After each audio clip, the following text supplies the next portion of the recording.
चला तर ताईंनो, आज आपण बटाटा आणि घेवड्याची भाजी बनवणार आहोत। त्यासाठी घेवडा सोलून घेतलेला होता। आता कढईमध्ये तेल घातलेलं आहे, त्याच्यामध्ये कढीपत्ता घातला आणि कांदा घातलेला आहे। व्यवस्थित छान कांदा परतवून घ्यायचा।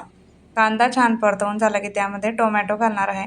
टोमॅटो हलका नरम होईपर्यंत परतवून घेतलेला आहे। त्यामध्ये हळद घातली आहे आणि लाल तिखट आणि लसूण याची चटणी केलेली होती ती घातली।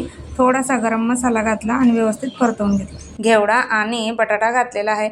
चवीनुसार मीठ घालून व्यवस्थित परतवून घेतला आणि झाकण ठेवून 5 ते 7 मिनिटं शिजवून घेतलेलं आहे। 5 ते 7 मिनिटांनंतर बघू शकतात भाजी छान शिजलेली आहे। चेक करून बघितली।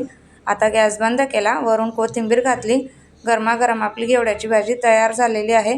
तर असेच नवनवीन व्हिडिओ तुम्हाला बघायला जर आवडत असतील तर प्लीज आपल्या चॅनलला सबस्क्राईब करा। व्हिडिओ आवडला असेल तर लाईक करा, शेअर करा। पुन्हा भेटू नवीन व्हिडिओमध्ये। तोपर्यंत बाय आणि श्री स्वामी समर्थ।